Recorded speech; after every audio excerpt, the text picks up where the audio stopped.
Olá, tudo bem? A paz do Senhor Jesus.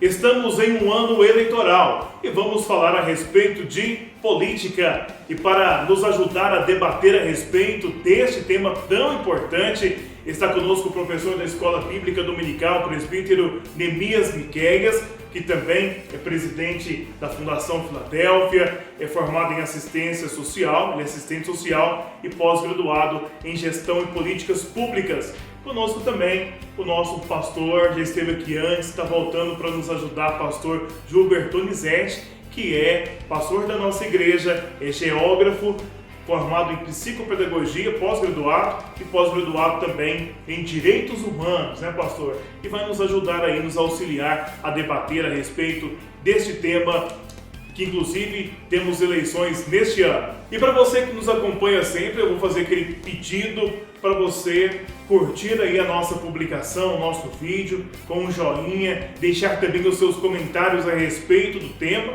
pegar o link deste vídeo e enviar aí para os seus amigos, para os seus alunos de escola bíblica dominical ou também para os seus professores. Ajude-nos a divulgar este vídeo para fortalecer e crescer aí o canal ADMP TV. Vamos começar, portanto, então, a nossa lição de número 12 da Escola Bíblica Dominical. Essa lição que traz aí por título, como nós já falamos, já mostramos, que é ética cristã e política, né? Um tema tão sugestivo para esses dias. Já vou trazer também aqui a introdução do autor, o que o autor traz, para nós começarmos, portanto, o nosso debate a respeito. O autor inicia a lição trazendo uma perspectiva bíblica a respeito da política. Logo após, o autor continua trazendo algumas questões do Estado e a política, né? Como houve essa associação de Estado e política.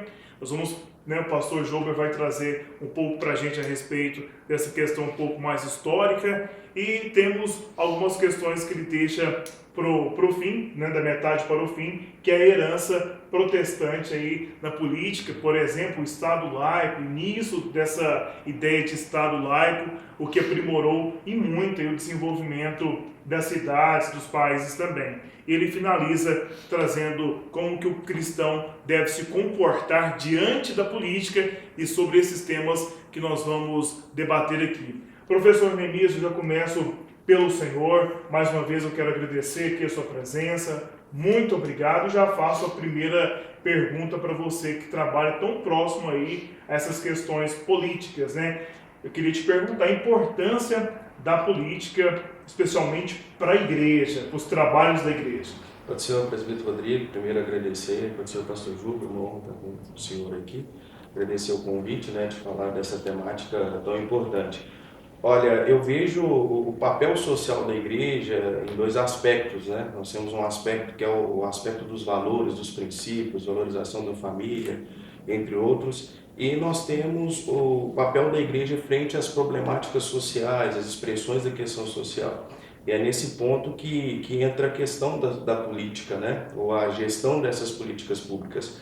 E hoje a igreja, as instituições religiosas têm trabalhado isso muito através das instituições do terceiro setor, que está estritamente ligado a todas as gestões de políticas públicas, a órgãos públicos, e automaticamente você também está vinculado, né, tem um contato direto com gestores públicos. Isso é muito importante, porque a igreja tendo esse papel, a igreja administrando essas políticas, ela consegue trabalhar e interferir diretamente nessas relações sociais, nessas problemáticas sociais. Então isso é um aspecto muito importante. Penso também que é a não omissão da igreja, né, frente a isso, porque mediante o contexto que nós estamos vivendo, de uma crise social, de uma crise econômica, de uma crise política, e nós nos abster de nos posicionar, penso que nós estamos nos acovardando nesse sentido. Então é importante a igreja ter essa consciência. Óbvio que o meio, né, da política e todo esse contexto que nós estamos vivendo faz com que esse termo política seja pejorativo, né? E que a gente não quer falar, a gente não quer debater, mas ele é muito importante, Até o autor traz que esse contexto que nós estamos vivendo é muito mais uma politicagem do que a verdadeira política. Porque a verdadeira política ela é importante, ela é presente, né, no nosso dia a dia. Então nós precisamos entender isso, que é importante essa participação e que hoje esses benefícios que nós temos, saber lidar com essas políticas e que elas são importantes no cotidiano e elas bem geridas, ela traz um resultado direto para a sociedade. E a igreja não se omite nisso, ela trabalha diretamente com essas políticas, com essa gestão dessas políticas públicas, seja ela qual for.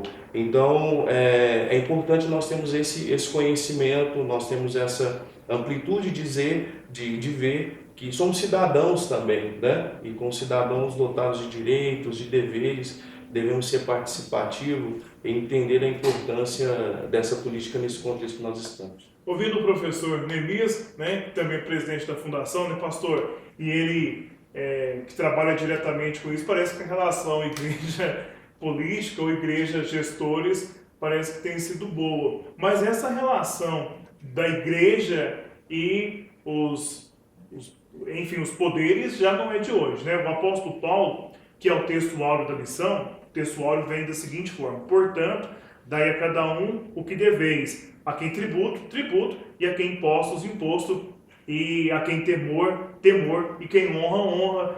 Paulo já começa a entrar nessas questões aí da relação da igreja com os poderes. Como que surgiu tudo isso, esse aspecto? A partir de quando surgiu? Como foi o desenvolvimento dessa relação da igreja com os poderes, pastor? Mais uma vez, muito obrigado pela presença do Senhor. O senhor já esteve aqui antes, está voltando para a gente. É sempre um prazer e um privilégio ter o senhor aqui. O prazer é meu, Paz do Senhor, a Rodrigo, a Neemias e a todos que nos assistem do canal ADMP, né? A relação é o seguinte, eu diria que ela começou até antes da questão que Paulo evoca em Romanos 13. Se a gente fosse olhar a questão histórica de política e povo de Deus, vamos usar esse termo assim, a gente voltaria lá para o Israel no Antigo Testamento. Tem um livro clássico, escrito na década de 80, por bispo Robson Cavalcante, da Igreja Anglicana, já falecido, chama Cristianismo e Política. É um livro que se tornou clássico nessa área. Então, ele mostra o seguinte, que essa relação começa no Antigo Testamento, quando, primeiro, com a teocracia, assim que o povo de Israel se torna uma nação, com a saída do Egito, é instituída uma teocracia, Deus dirigindo seu povo através dos juízes. Então, foi o primeiro regime político, vamos dizer assim. Então, havia os líderes políticos, militares, que eram os juízes, mas sob direção de Deus. Não havia um governo instituído. Com a monarquia, aí sim, inicia um regime político para uma forma de governo mais próximo que conhecemos, com Saul, Davi e Salomão, os primeiros três, aí inicia já um processo político mais parecido. Aí estabelece um Estado monárquico, com seus privilégios, vamos dizer assim, que antes não tinha, né? Eles passam a ter direitos sobre terras e tudo mais, então começa ali a monarquia. A monarquia de Israel, depois entra em crise, tem a divisão das duas tribos, das 12 tribos, aliás, 10 tribos se separam, e duas constituem Reino do Sul e Reino do Norte. Essa monarquia, Deus a permitiu, porque o ideal era mostrar que Deus queria governar sobre o seu povo, seja através de juízes, seja através dos reis. Isso não foi possível, porque muitos reis entraram pelo caminho da idolatria e passaram a copiar os regimes tiranos dos países vizinhos da época, inclusive oprimindo o povo, os pobres. Essa monarquia cai, Israel então é dispersa entre as nações e vem os impérios mundiais, Israel se torna súdito de Babilônia, Medo-Pérsia, Grécia, Roma. Quando chega a Roma, aí sim entra a época de Jesus, de Paulo, a gente vê que Israel não tinha uma liberdade política, ela tinha o Sinédrio, que era um tribunal jurídico, mas com poderes limitados, legislativo também, porque eles faziam leis locais, mas sujeita ao poder maior que era Roma. É nesse contexto que o apóstolo Paulo chega, em Romanos 13, chega e diz para a gente ser sujeito às autoridades, orar pelas autoridades e reconhecer que ela é um poder constituído não para o bom, mas para o ímpio. Agora, Romanos 13 foi usado durante muito tempo também de forma equivocada. E se Romanos 13 for usado de forma equivocada, ele se torna Apocalipse 13, se torna uma besta, que é o que mostra lá no Apocalipse 13. Então a igreja, nos primeiros 300 anos, ela não tinha um envolvimento muito grande com a política instituída, a política romana. Até porque Roma perseguia a igreja. O Império Romano perseguia a igreja. E o conselho de Paulo, falando para estar submissa às autoridades, realmente ele é válido. A não ser, a única exceção é quando esse poder constituído institui algo que afronta ou contraria a fé e os princípios bíblicos.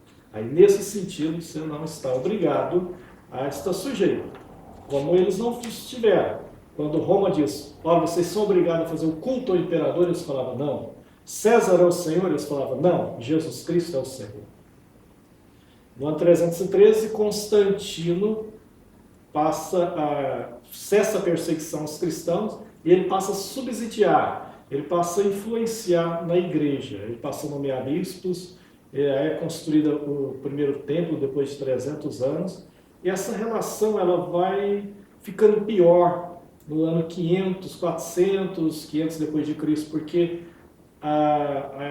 começa a surgir não mais uma forma de cristianismo, mas chamada cristandade. Mas só interromper o senhor para entender, então a partir de 300, a partir de Constantino, a igreja e o império, a monarquia ou a igreja e os reis se aproximam, ou a partir de 500? A partir de 300. A partir de 300 já tem essa junção poder e igreja, né? Fica pior com o surgimento do papado no século V depois de Cristo. Mas começa com Constantino. Por isso que existe um termo na teologia que chama a constantinização da igreja. É isso. É a mistura da religião e da política de uma forma muito perversa, onde um não sabe o limite do outro. Não era teocracia. Não. Os dois caminhavam juntos ali. Sim, pode... E aí a igreja entra na Idade Média, a Era das Trevas. Sim. Né? E aí entra... A igreja passa a perseguir, a igreja, de certa forma. Não, a igreja, pelo contrário, ela se torna adesista, que foi um mal terrível. Quando ela era perseguida, ela estava fiel. A partir do momento que ela é submetida, né, ao Estado, aí a coisa foi uma tragédia. A igreja no início achou, aleluia, o imperador agora converteu, está contribuindo com a igreja. Foi uma tragédia, porque aí houve uma adesão, um número de pessoas queriam entrar para a igreja, porque era a religião do imperador, não porque havia uma conversão. A indústria de deuses, havia uma indústria, né, Atos 19 fala que lucrava muito com a venda da imagem dos deuses, cai com a cristianização do Oriente, da Europa. Aí então eles fazem uma adaptação e colocam então a imagem dos santos, que é o surgimento, como a gente vê, né, do catolicismo. Isso vai terminar, né, no 1517 com Martinho Lutero dando um brado lá da Reforma Protestante. Então começa aí o que a gente percebe hoje do Estado laico, né?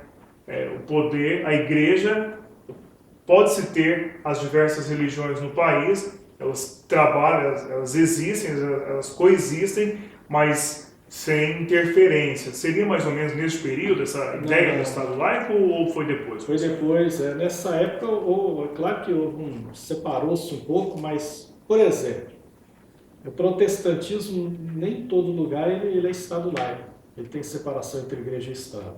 Pouca gente sabe, mas, por exemplo, a Noruega, um país de primeiro mundo, maioria protestante, e lá o rei é o chefe de Estado. E lá a religião predominante é o luteranismo, a igreja luterana. Mesma forma na Suécia. Então, a Suécia só no início do século XX começou a fazer a separação entre igreja e Estado. A Alemanha, ela tem uma relação meio diferente aqui do Brasil. sobre a Igreja e Estado. Por exemplo, a Igreja Luterana e a Igreja Católica, que são as duas maiores igrejas na Alemanha, recebem subsídio do Estado. Na Noruega, na Alemanha e na Suécia, os pastores então dessas igrejas, como os padres, são funcionários do Estado. O pastor Russell Shedd, quando esteve aqui em Uberlândia, na última vez, em 2009, ele faleceu em 2016, ele falou que a filha dele, lá na Alemanha, chegaram a colocar um aviso lá para que quando fosse ter um novo líder, um novo pastor, uma congregação que ela estava, que fosse uma pessoa que não tivesse vício, aquilo, ou seja, isso aí não foi bom para a igreja, porque passou-se a ter um clero subsidiado pelo Estado, que vem então pessoas líderes religiosos sem nenhum incentivo de pregar o Evangelho, ele recebe do Estado, ele é um funcionário público e às vezes nem é convertido. Então a junção de igreja e Estado também acontece em países protestantes. No Brasil, nós tivemos uma história de 300 anos de dominação do catolicismo, de 1500 a 1800 na colônia. Em 1822 é proclamada a independência do Brasil. Em 1824 surge a primeira Constituição do Brasil, a Constituição do Império. Essa Constituição definia a Igreja Católica como religião oficial do Império. Então, não havia separação entre Igreja e Estado. O casamento religioso tinha efeito civil. Isso vai durar até 1891, em 1889 tem a proclamação da República, e aí sim, em 1891, com a primeira Constituição Republicana, é definida a separação entre o Estado e a Igreja. Mas isso foi influência da Revolução Francesa, 1789, e também da independência dos Estados Unidos, 1776, quando eles criam então a Constituição Republicana com separação entre Igreja e Estado. O Brasil copiou praticamente essa Constituição. Hoje, portanto, nós estamos aí com a Constituição de 88, né? Nós somos uma república, mas a impressão que a gente tem é que a gente tem uma democracia jovem, né? A nossa Constituição, a nossa Carta Magna, ela é mais jovem. Quero perguntar para você, professor, a respeito disso. Hoje, a gente vê que parece que muita coisa não mudou, né, do passado para cá.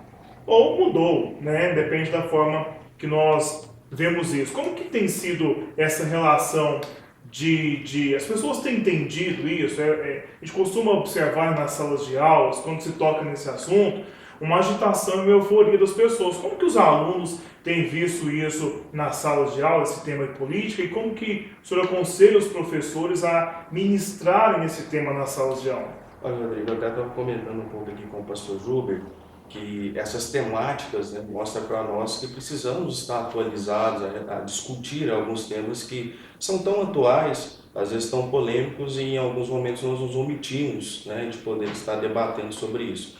Quando você traz sobre a Constituição, o pastor trouxe muito bem sobre a questão de submetermos as autoridades, desde que essas autoridades não venham, né, desfavor ou desencontro daquilo que nós entendemos com princípios, valores, ideologias, entre outras coisas. E ele trouxe alguns exemplos bíblicos referente a isso, e nós temos a Constituição, como já foi dito aqui, que nos dá a liberdade de expressão. E trazendo sobre isso para o nosso contexto como cristãos, aquilo que não vai ao nosso encontro, aquilo que nós não concordamos, como cidadãos, nós podemos nos expressar, desde que seja um posicionamento coerente, né? E partindo da sua pergunta, eu vejo que muitas das vezes nós temos, por ser avesso à política e também ter uma manipulação muito grande da mídia, muito uma questão do partidarismo do que realmente uma ideologia política, né? O que nós entendemos que é bom para a nossa nação. E eu penso que esse é o papel da igreja, essa discussão. O que nós temos como valores, o que nós temos como princípio, quais políticas que devem ser implementadas. E essa discussão, ela vai muito além da questão partidária, ela vai muito além do que eu sou a favor disso ou a favor daquilo. Então, é momento de nós começarmos a analisar isso mais profundamente, a não ser simplesmente uma análise de senso comum, ou aquela expressão, né, às vezes chulas, mas muito usada, né, pastor Maria vai com as outras. É um momento muito sério que nós estamos vivendo. é um momento de decisão para o rumo do nosso país. Então, é momento de nós analisarmos, de nós pensarmos, de analisar cada proposta, de saber que nós temos direitos, né, de saber que nós também temos deveres, e temos agora a democracia muito além do que o voto, mas nós temos agora isso na nossa mão. Então, como cristão, pedir direção para Deus, mas analisar profundamente aquilo que está sendo proposto como planejamento ou como proposta de governo. E aí, como cristão, tomar uma decisão muito além do partidarismo, muito além, né, de propostas de partido. Isso. E eu vejo que, infelizmente, no momento que nós estamos, a ideologia política falta, né? Nós temos vários partidos, às vezes poucas ideologias, poucos posicionamentos e algo concreto que não vem para a nação que realmente está precisando. Então, o que eu oriento e o meu pensamento nesse sentido é que é uma análise mais crítica, mais profunda, muito além de senso comum, muito além do achismo, para que realmente, debaixo da orientação de Deus, debaixo da graça de Deus, desses conhecimentos que nós estamos aqui debatendo, possamos tomar uma decisão e que as mãos de Deus estejam sobre a nossa nação. Nós somos instrumento para isso. Pastor, é bem da verdade que uma denominação grande como a Assembleia de Deus, especificamente a nossa aqui na cidade de Uberlândia, nós temos o nosso posicionamento político, nós temos os nossos projetos políticos, nós temos personalidades políticas no qual nós apoiamos também. Eu gostaria de ouvir também do senhor sobre essa questão, como que a igreja se posiciona diante dessa situação. Falávamos aqui um pouco antes da gravação, né? Não temos problemas em falar a respeito disso. Sobre essa questão, nós temos uma eleição, um pleito agora para presidente, para governador, para a Câmara dos Deputados, também para o Senado. É uma eleição, né, com diversos candidatos, nós temos diversos presidenciáveis, a gente está tentando descobrir o que pensar de cada um. Nós temos algumas pesquisas que já apontam os candidatos aí que podem ganhar em primeiro e em segundo turno, e nós temos candidatos que despontam na frente e muito apoiado pela igreja. Quando se analisa as pesquisas, nós vemos que esses personagens têm um grande apoio da igreja protestante ou dos evangélicos no Brasil. Como que nós devemos nos portar? Como que a igreja se posiciona diante disso? No sentido de observar se o candidato deva ser cristão ou não cristão. Como que a igreja se posiciona a respeito dessa questão e, de forma geral, também a respeito da política, principalmente para esse ano? Bom, as pessoas têm que se separar quando fala assim igreja e política. Tem gente que fala, eu não gosto de política, eu sou apolítico. Mas política, bem lá da Grécia, lá, era polis, eram aquelas reuniões que se faziam para decidir sobre assuntos da cidade. E política envolve muito mais do que a questão partidária, né? Tem o próprio ato de votar já é um ato político. Como também não votar, o que é um erro não votar, porque no Brasil o voto é obrigatório. Mas como no Brasil sempre se dá um jeitinho brasileiro, vamos dizer assim, existe o voto chamado brancos e nulos. Então a pessoa fala, vou anular meu voto, vou votar em branco, só que a pessoa não sabe, pelo sistema proporcional nosso, ele vai acabar beneficiando alguém que talvez é antítese de tudo aquilo que ele pensa ou ele imagina. Então o correto é votar, cumprir o dever de cidadão, escolher o que melhor candidato que se aproxime. Realmente esse ano nós estamos numa de eleição quase que geral, os únicos cargos que não teremos eleição esse ano são prefeito e vereador, mas teremos para deputado estadual, federal, senador, governador e presidente da República. O Brasil vive um momento complicado, difícil mesmo, né? E o nosso sistema de governo é o presidencialismo, então o presidente ele governa, escolhe seus ministros, mas ele tem que governar com a maioria do Congresso Nacional. Então não adianta a pessoa votar em uma pessoa que diz que tem uma proposta quase que autoritária, vou fazer, vou acontecer, que isso não é verdade. Em 24 anos nós tivemos 2 impeachments de presidente, porque justamente não conseguiram conquistar a maioria no Congresso Nacional. Então é importante votar no candidato a presidente, mas também escolher quem serão os senadores, quem serão os deputados. Como cristão, as Assembleias de Deus, até 1986, ela era, vamos dizer, um pouco meio quase que apolítica. Ela vinha da teologia pré-milenista, né? Então se anunciava, não vamos eleger ninguém, Jesus está voltando, e política é algo sujo. Esse era o conceito até quase que 30 anos atrás. Então surgiu a própria escolarização dos membros da igreja, o próprio entendimento que a igreja ela é um organismo espiritual, mas ela também é uma entidade. Ela também é uma entidade, é uma instituição, e como instituição ela tem que ter CNPJ, como instituição ela também tem trabalho social, que ela faz como igreja, mas a Constituição de 88 proíbe o Estado, o governo, a passar subvenção, verbas para entidades religiosas como igreja. Então aí é criado as ONGs, terceiro setor, como no caso aqui na nossa igreja temos a Fundação Filadélfia, que o Nemes é presidente dela. E assim, essas organizações então ajudam no sentido social, né, de ajudar as pessoas. Isso é necessário. As pessoas pensam, não, mas lá na igreja primitiva era assim. Sim, na igreja primitiva é bom que lembre que não tinha INSS na época, não tinha amparo nenhum, né? Nós vivemos um momento diferente. Se eu for complementar, os cristãos também ofertavam com maior amor, eles davam tudo que tinham. Então, hoje em dia, essas coisas não são bem assim, né, pastor? E até essa oferta tem que ser também analisada à luz da palavra, porque a gente fala, lê Atos 2, eles vendiam e tinham tudo comum, mas isso foi só em Atos 2. Porque em Atos 6, isso aí já deu problema, né? A questão das viúvas. E a partir de Atos 8, desaparece do livro de Atos. Ou seja, foi uma experiência que não deu certo. Você não vê isso nas epístolas, ninguém falando isso. Exatamente. E nem no restante do livro de Atos. Foi uma experiência inicial e bem no início mesmo, que não complicou e não deu certo, não. Agora, a igreja pode ter candidato? Sim, não só pode, como deve. Nós, como cristãos, a gente tem nós temos ideais, nós temos conceitos, temos que pensar em representações, sim. O Congresso Nacional representa o povo. A nossa democracia, ela é democracia representativa. Então, eu não posso formular uma lei, mas eu posso eleger um representante, e esse representante, são 513 deputados federais, né, 81 senadores, eles farão as leis. Podemos fazer propostas, né? E se a gente se omitir disso, outros grupos colocarão seus representantes, suas ideias, suas ideologias e votarão.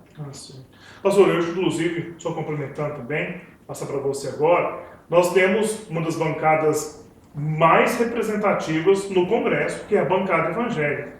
Diversos pastores são deputados, então isso se fortaleceu muito nos últimos anos também.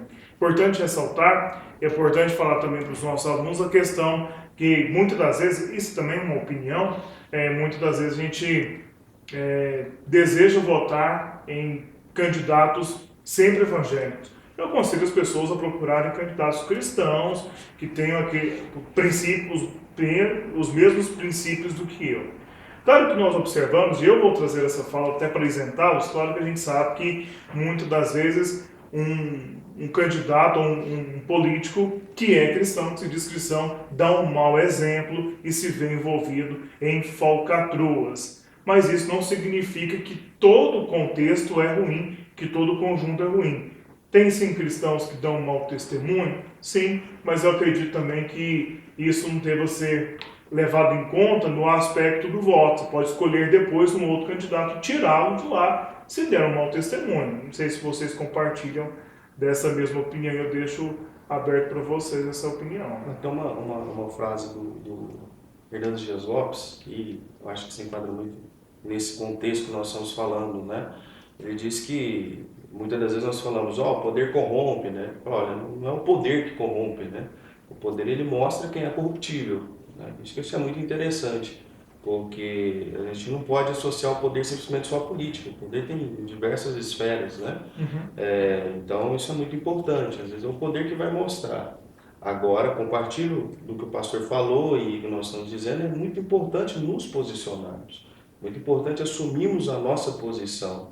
analisar friamente qual que é a melhor opção para que possamos depois, como cidadãos, cobrar aquilo que às vezes eu não concorde, né? Porque como eu vou cobrar se eu nem participo? Como eu vou cobrar ou reclamar de algo se eu nem votei, né, pastor? Então é preciso analisar isso. A política ela está no cotidiano, ela faz parte e é preciso a gente analisar. Sobre o processo de corrupção, da mesma forma que Deus estabeleceu as autoridades, Deus há de requerer isso, né? Eu vejo que o Brasil, a mão de Deus está vendo tudo isso que está acontecendo.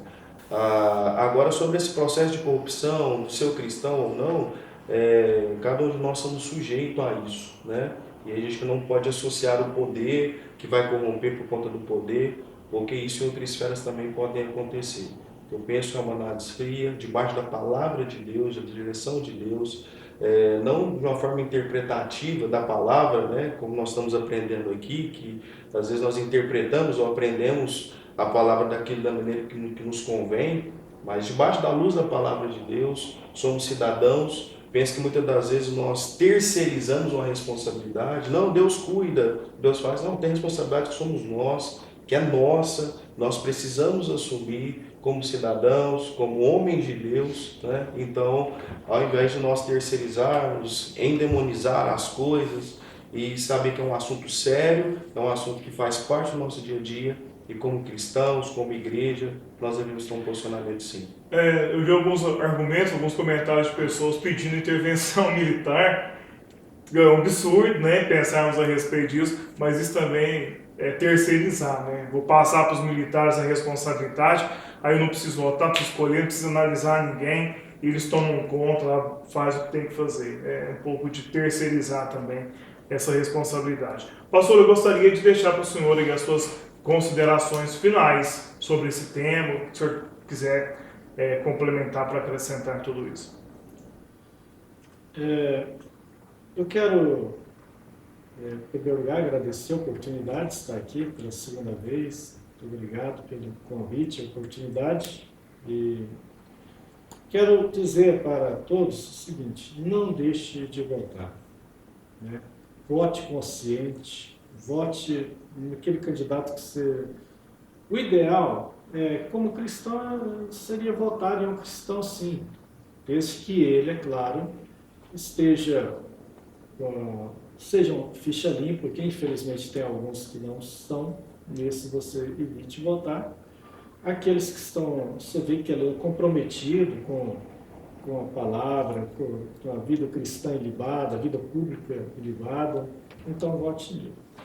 Nós estamos, nossa democracia é jovem mesmo, o Rodrigo falou sobre ela, nossa Constituição vai fazer 30 anos agora em outubro, e a gente estava vindo de um período de 21 anos, né, de repressão. Então, quem fala em intervenção militar é que não viveu, 1964 a 85. Então, aí, grande parte dos jovens que não viveu isso, não faz ideia do que é ser repressão, do que é ser censura, de um período que não deveria voltar para o país, né? Eu não falo das Forças Armadas como uma organização de forma nenhuma, elas estão aí, fazem um trabalho importantíssimo, né, no nosso país, e estão aí cumprindo a nossa Constituição. Mas eu falo das pessoas que, por falta de, às vezes, não procurar entender melhor a história do próprio país, está querendo algo que não foi benéfico, que, inclusive, não foi uma época que lá não tinha corrupção, tinha corrupção. Tinha corrupção comprovada. Você pega aí, vai ver na história aí. Eu mesmo tenho 49 anos, peguei o final do regime e lembro perfeitamente escândalos. Era diferente, que tinha um período da censura, mas saía sim de ministros comprometidos com isso, com aquilo, né? Então, período de alta inflação. Foi esse regime que entregou o país no FMI em 1982, o Brasil foi parar no FMI, recessão, desemprego, foi uma época muito complicada. O povo ansiou a redemocratização em 85 e agora desejar a volta ao passado não seria bom. E vote, escolha o candidato que melhor interprete os anseios democráticos da nação. E como cristão, não se omita, né? Faça a sua parte, participe do processo democrático. Deus sempre tem pessoas em todos os lugares, e na política também. Se Deus colocou José do Egito no governo de Faraó, que era um rei idólatra, um tirano, se Deus colocou Daniel num reinado extremamente idólatra, corrompido, que era a Babilônia, e lá ele deu o seu testemunho, há pessoas que estão hoje dispostas também a viver uma vida limpa, honesta e também cumprir o seu papel. Sempre acredito nisso. Se a Bíblia diz que Jesus Cristo é o mesmo ontem, hoje e eternamente, e aqui é uma igreja que milita, então há sim pessoas que estão prontas a viver essa vocação. Agora, a pessoa deve separar a vocação espiritual da política, né? Um pastor pode ser político? Bom, eu dizer que não pode é algo que até nem me cabe, porque aí caberia a instituição ou a própria pessoa definir. Agora, é o ideal? Aí já é diferente, aí eu já posso opinar como individual. Ideal não, mas poder, pode, né? Há, inclusive, pastores de nossa denominação, de outras estão no Congresso Nacional. O ideal é que seja uma pessoa que tenha vocação política, né? Seja ele membro da igreja, diácono, presbítero. Agora, um pastor, eu acho que a vocação pastoral ela não permite duas vocações. Esse é o meu modo de pensar. Acho que aí ele teria que escolher qual vocação seguir. Mas dizer que não pode, aí eu não digo, porque se a pessoa diz que consegue conciliar as duas, aí é a questão individual, mas não o ideal, o meu modo de pensar. Então, saiba definir, né, Sr. Walter, nós em outubro teremos eleição e vamos definir quem será o próximo presidente da República, quem será o novo Congresso Nacional. O Estado é laico, mas ele é laico assim. O Estado laico não significa Estado ateu, porque existe Estado ateu. De regimes como da China, da Coreia do Norte, de Cuba, é Estado ateu ali, ele é diferente. O Estado laico, ele simplesmente não significa que ele não tutela uma religião oficial, ele é neutro. Né? As pessoas podem ter as suas religiões. Cada um pode ter sua religião, sua consciência, a Constituição faculta, no artigo 5, a liberdade de crença, de credo e até de opiniões políticas. Então a gente vive num momento de ódio no país, em que só vale uma opinião. Não, tem que ser válida as opiniões, né? Por isso o chamado segundo turno, caso a gente tivesse segundo turno, pode ter candidatos de duas vertentes, e cada um escolhe aquilo que for o melhor ideal. Mas vamos fazer com consciência, sabendo que até mesmo na política Deus também pode levantar seus instrumentos, inclusive para fazer as leis de um país. É isso que eu gostaria de achar. Professor, muito obrigado pela sua presença também, nossa gratidão e orações para que nesse processo político aí a Fundação tenha sempre um posicionamento bom, né, diante dessas autoridades também, que consiga alavancar os seus trabalhos sociais. Amém. Nossa gratidão, né, pelo convite, né, um tema muito relevante, e que Deus continue levantando pessoas que façam esse trabalho, que nos represente bem, pois facilita a interlocução, sim, e que nós, como cidadãos e como cristãos, possamos estar direcionados debaixo da palavra de Deus, debaixo da direção de Deus nas nossas escolhas. Deus abençoe cada um, Deus continue nos dando graça, e parabéns pela iniciativa. Acho que nós somos carentes e precisamos de discussões assim, temáticas assim, para que possamos verdadeiramente, né, crescer em graça e conhecimento. Muito obrigado. Tá bom, obrigado para os dois. Nós ficamos por aqui falando a respeito de política, e eu vou ficar com o conselho do pastor: vote com consciência, não venda o seu voto, não se iluda. E vou ficar com o conselho do presbítero Neemias: não vai aí como a Maria vai com as outras, não. Analise bem, pense bem. Eu acredito que este é um ano de mudança. E para você que nos acompanhou até aqui, vou pedir para você curtir o nosso vídeo, tá bom? Deixar também as suas perguntas aí, criarmos um debate aí nos comentários, por que não? Eu acredito que é benéfico E nós encerramos, como sempre encerramos, com a oração do pastor convidado, o pastor Gilber, vai orar por todos nós e interceder aí pelo Brasil, né, pastor? Como nossa nação precisa de oração. Com o senhor, pastor. Nós vamos estar orando e a última frase que eu gostaria de deixar antes de orar é uma frase que na sociologia e na filosofia é muito conhecida, é o seguinte: quem não gosta de política é governado pelos que gostam. Vamos estar orando. Querido Deus, Pai Celestial, nesse instante, te apresenta a nossa nação diante do Senhor, nosso país, o qual aqui falamos. O Senhor abençoe as nossas autoridades a nível federal, estadual, municipal. Abençoe nosso estado de Minas Gerais, nossa cidade de Uberlândia.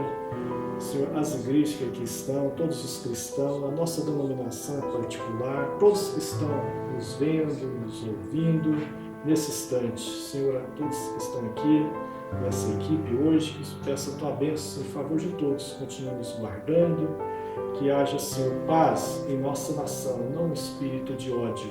É o que eu te peço no nome de Jesus. Amém.